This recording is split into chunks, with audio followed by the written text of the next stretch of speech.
안녕하세요. 반갑습니다. 네. 쫄지마! 영웅쌤 TV의 영웅쌤입니다. 자, 저번에 우리 박미영쌤과 했던 일반고 전형 좀 많이들 보셨나요? 아직 안 보셨더라면 우리 시청자 1학년, 2학년 학생들 또는 뭐 초등학생 6학년도 괜찮습니다. 보시면서 나의 진로에 대해서 한번 생각해 보시고요. 자, 오늘은 또다시 이제 일반고가 아니고요. 특성화고나 그 다음에 비평준화 이렇게 우리가 생각하는 일반고를 제외한 학교에 대해서는 좀 이게 알아볼 텐데 그렇게 깊이 있게 들어갈 수는 없습니다. 학교 특성상 그런 부분이 있기 때문에 오늘 일단 얘기하는 거를 좀 들어보시고 개인이 궁금한 부분은 학생과 학부모님이 좀 넓게 알아보시는 것이 좋을 것 같습니다. 자, 오늘 도움 말씀 주실 선생님은 우리 3학년 5반 담임이신 우리 김민경 쌤이십니다. 쌤 반갑습니다. 네, 오늘 정말 바쁘실 텐데 또 저의 인터뷰 승낙해 주시고 정말 감사드립니다. 궁금한 친구들이 있으면 도움이 좀 되고 싶은 마음에 나왔습니다. 네. 알겠습니다. 고맙습니다. 자, 이제 이 평준화에 비해서 비평준화는 워낙 이게 넓어가지고요. 저도 이 비평준화를 잘 모르거든요. 그래서 선생님이 좀 알고 있는 한도 내에서 좀 답변을 부탁드리고요. 자, 만약에 인터뷰 중에 조금 수정할 부분이 있으면 댓글에다 남겨주시면 알아보고 수정하게 수정하고 또 아니면 아니라고 또 답변을 드리도록 하겠습니다. 자, 그러면 이제 원서는 다 끝났죠, 그죠? 네, 지금 3학년은 원서는 다 끝났고 그렇죠. 1월에 발표만 남겨뒀습니다. 그렇죠. 1월 발표. 1월 말쯤에 나죠? 네, 1월 말에. 네, 알겠습니다. 그러면 이제 우리 민경상하고는요, 제일 처음에 중3들이 원서를 쓰는 그때부터 한번 올라오도록 할게요. 네. 아마 제일 처음 원서를 쓰는 게 어느 고등학교를 시작으로 하죠?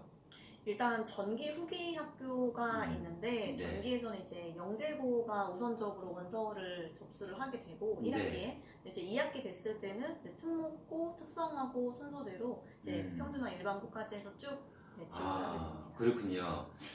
이게 우리가 보통 과거에 그냥 과학고라고 했는데 과학고하고 영재고가 나눠졌더라고요. 네. 예. 그래서 영재고가 언제쯤 시작되는 거죠? 1학기? 1학기 한 중순쯤에 이제 원서 접수가 이제 전국적으로 시작이 되는 걸로 알고 있어요. 네. 영재고는 1학기 중순부터 시작되니까 아무래도 이제 영재고에 준비한다 그러면 본인이 중1 때나 중2 때부터 준비를 해오니까 본인이 더 잘 알겠죠, 학생이, 그죠? 네, 그렇죠. 그렇죠. 그 다음에 또 저의 그 과거 유튜브를 보시면 우리 신동주 학생이 또 영재고에 합격했는데 그 영상이 있거든요. 거기서 보면 이게 추천서 매우 중요하다고 했거든요. 네. 그리고 담임쌤들 또 추천서 작성이 1학기 중순부터 시작된다. 그렇게 보면 되겠군요. 네, 담임 선생님 추천서 작성 아니면 수학 선생님, 과학 선생님 중에 한 분의 추천서 작성이 시작이 됩니다. 그러니까 담임쌤은 무조건 있어야 되는 거고, 네. 그 다음에 수학이나 과학쌤 중에 한 명. 네. 그때 제가 동주 학생한테 쌤이 안 쓴다 그러면 어떡하냐 그런 질문을 했거든요. 그러니까 동주 학생이 그래서 학교 생활을 열심히 잘해야 된다 라고 하더라고요. 그것도 정말 맞는 말인 게 제가 이제 동주 추천서를 제가 써줬는데 확실히 이제 수업 시간에 활동을 좀 많이 하고 좀 눈에 띄는 결과물이 있으면 확실히 써준 말들이 많이 있더라고요. 그렇군요. 일단 추천서도 그렇고 생기부 관리라든지 그런 부분은 뭐 학생이 알아서 열심히 잘 하겠죠, 그죠? 네, 1학년 때부터도 많이 챙기더라고요. 알겠습니다. 그 다음에 이제 영재고는 따로 여기서 건드릴 부분은 아닌 것 같고요. 자, 그 다음에 이제 2학기 들어와서 또 시작되는 게 이제 전기학교로 이제 특목고 부분이 다시 시작이 되네요. 과고, 예고, 채고, 마이스터고 이렇게 이제 한 2학기 한 10월달부터 시작되는 건가요? 네, 이제 전기학교 중에 특목고는 2학기에 10월달에 시작이 됩니다.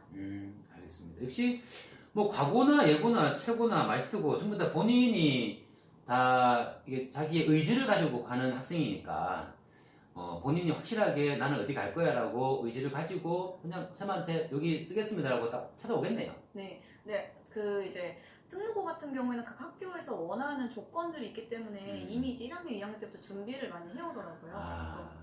그래서 어떤 학교는 3년 동안 독서 기록이 이제 1년에 20권 이상이라던가 이런 것들이 있는 학교들이 있어서 예. 네, 입학 요항을 다 이미 숙지하고 오는 경우들이 많으니까 네. 알겠습니다. 자, 그 다음에는 이제 그 특성화고가 몇 월쯤에 있죠? 특성화고가? 특성화고는 이제 11월 한 중반쯤부터 중후반에서 시작이 돼요. 아, 그런가요? 근데 우리 학교도 특성화고도 의외로 좀 많이 갑니다. 그러면 이제 특성화고가 지금 두 개로 나눠져 있죠. 1차하고 2차. 흔히 뭐 1차, 2차라는 말은 쓰지 않지만 1차, 2차로 부르면 제일 좀 부르기 쉽겠죠, 그죠? 네, 아마 시기상으로 우선적으로 이제 원서 접수하는 게 1차라고 생각을 하시면 쉽고 네. 그 이후 전형이 2차라고 생각하시면 될 것 같아요. 그럼 이 1차와 2차를 나누는데 어떤 전형으로 나누는지 한번 좀 설명을 부탁드려볼까요? 일단 이제 진로 적성 전형이랑 일반 전형으로 나뉘는데 특성화고등학교는 이제 기본적으로 취업을 좀 목표로 기술을 배우는 곳이다 보니까 학생들이 이제 취업을 목표로 들어오는 친구들을 진로 적성 전형에서 대부분의 이제 인원수를 많이 뽑고 그 이후에 일반 전형에서도 이제 소수로 나머지 인원을 뽑는 걸로 알고 있습니다. 아, 그렇군요. 그럼 그렇게 1차에서 다 뽑으면 되는데 왜 1차에서 이게 다 뽑지 않고 2차로 나누는 이유는 따로 있을까요?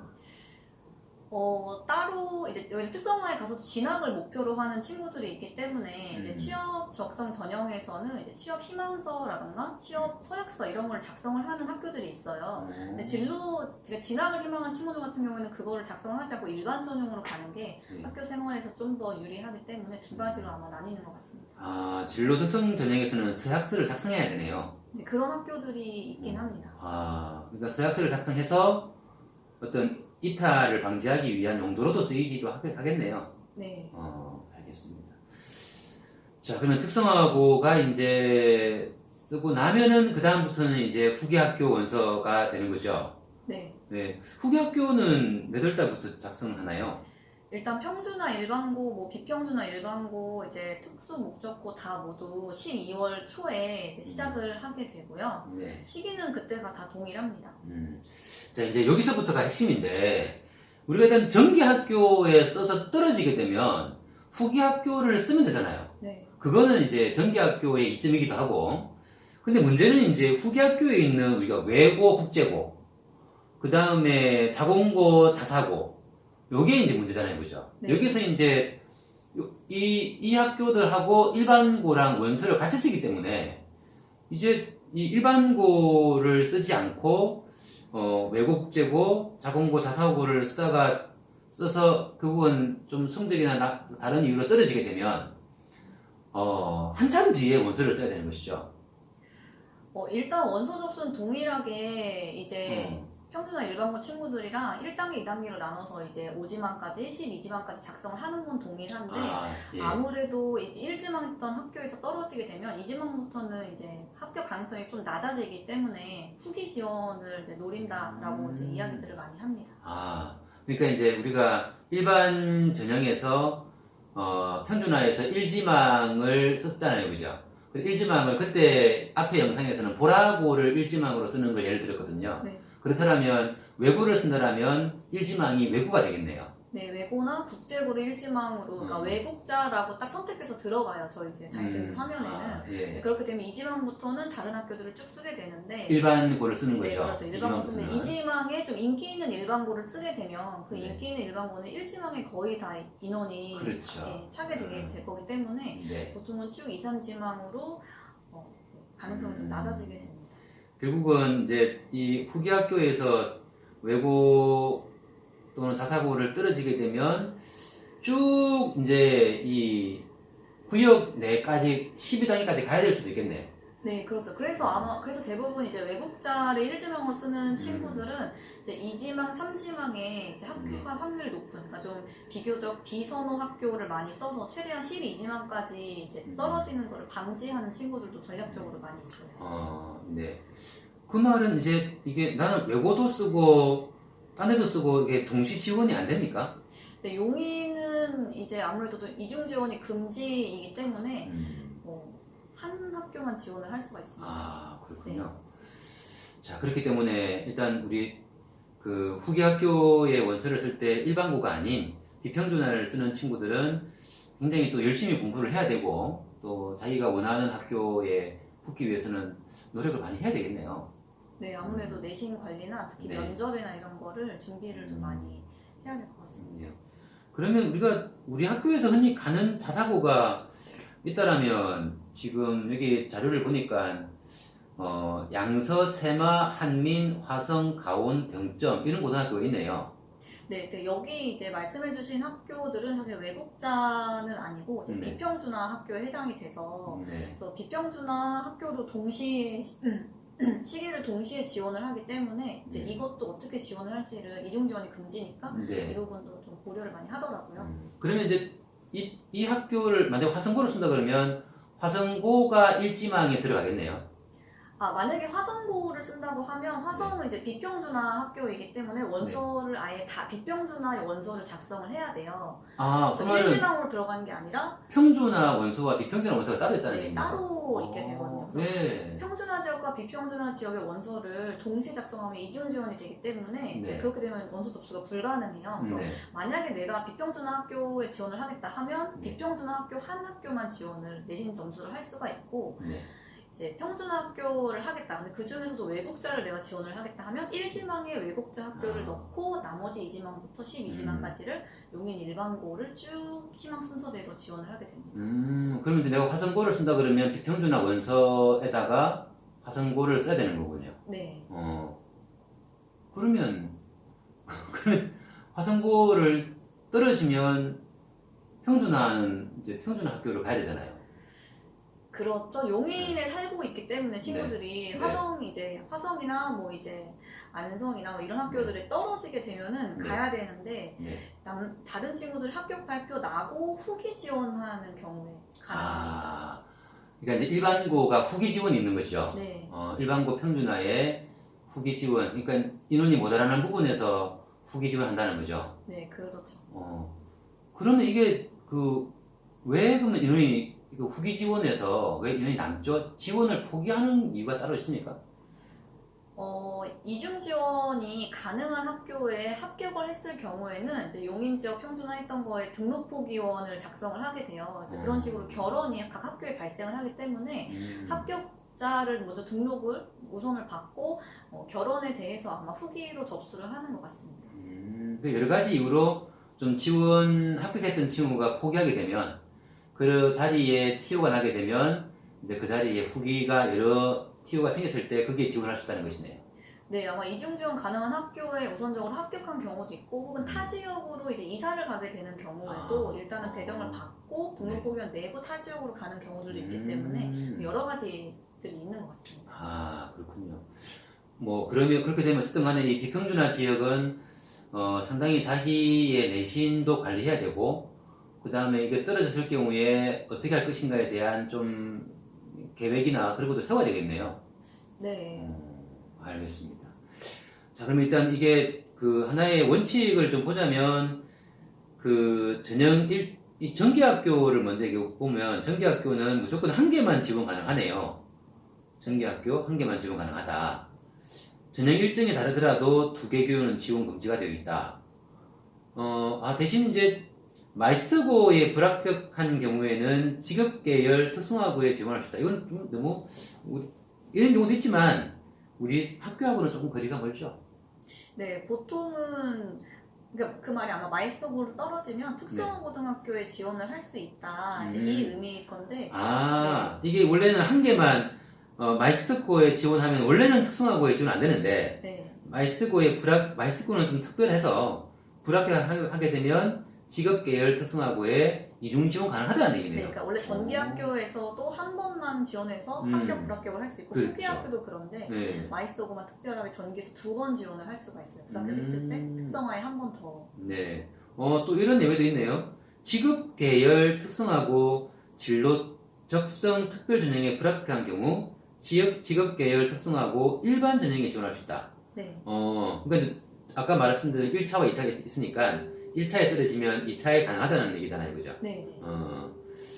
그 다음에 이제 마이스터고 간의 이중 지원은 금지가 되어 있네요. 우리가 흔히 말하는 수원 하이텍, 평택 기계공업고, 공군 항공과학학교는 이중 지원이 안 되네요. 이런 부분은 우리 여기에 지원하고자 하는 학생이나 학부모님이 좀 자세하게 알아봐야 되겠네요. 그죠? 네, 아무래도 학교별로 조금씩은 다르기 때문에 직접 네. 알아보시는 게 가장 좋은 방법인 것 같아요. 네, 그렇네요. 알겠습니다. 네. 자, 그럼 들어보니까 그러면 이게 일반고로 보낼지 비평준화로 보낼지 조금 부모 입장에서는 그래도 공부를 좀 잘한다 그러면 그래도 좀 이게 우수한 학교에 보내고 싶은 게 좀 부모님 마음이잖아요. 그러면 이런 문의가 좀 많이 올 것 같아요. 이제 김영욱이라는 학부모가 있다. 내 딸이나 아들이 좀 공부를 잘한다. 그래서 얘는 좀 일반고에 보내지 않고 좀 비평준화 좀 공부 잘하는 곳으로 보내고 싶다. 그렇게 좀 학부모가 상담이 오면 좀 담임쌤으로서는 어떤 얘기를 좀 해주시나요?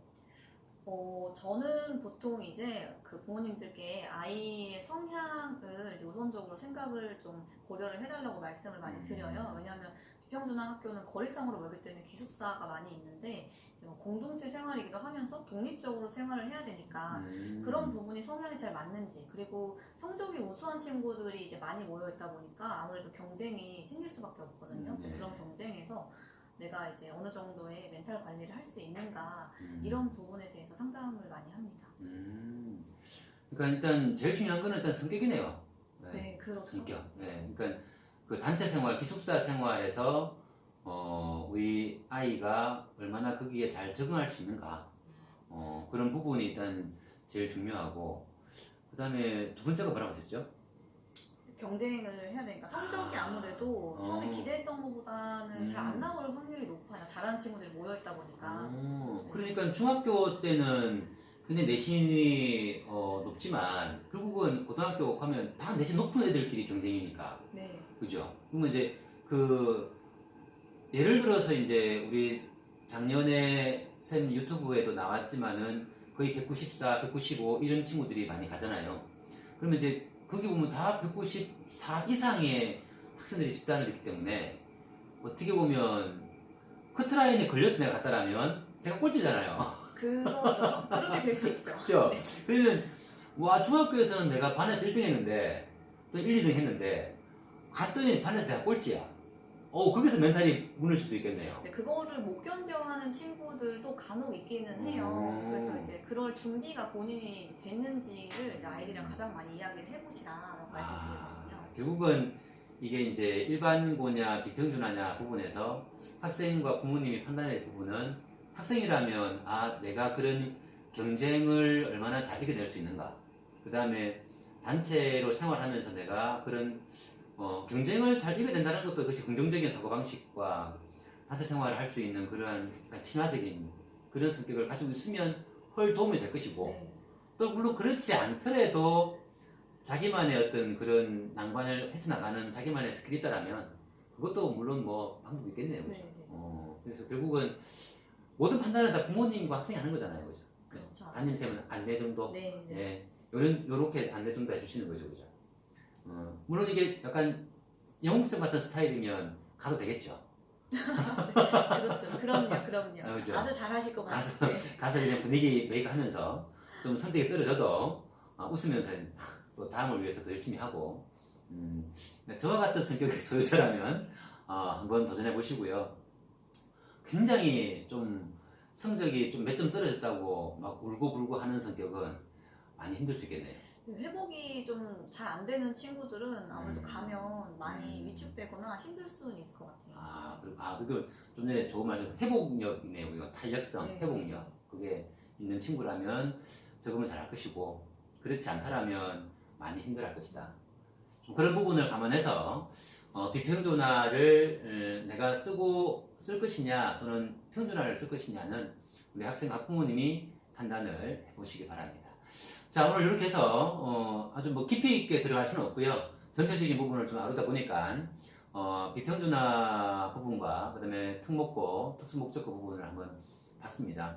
학부모님하고 학생들께서는 내가 지금 원하는 학교가 어딘가, 중1, 중2라면 자기의 진로를 위해서 조금만 더 시간을 내서 쭉 한번 살펴보시고 나의 특기를 살려가지고 특성화고를 가는 것도 굉장히 좋은 방법이다 라는 것을 마지막으로 안내하면서 오늘 방송 마치겠습니다. 자, 오늘 도움을 주신 민경생 정말 감사드립니다. 네, 도움이 좀 됐으면 하는 많이 부족했는데 그래도 이렇게 불러주셔서 네. 너무 감사합니다. 예, 많은 도움이 된 것 같습니다. 자, 학생 여러분 감사합니다. 쫄지마! 영웅쌤TV 안녕히 계세요.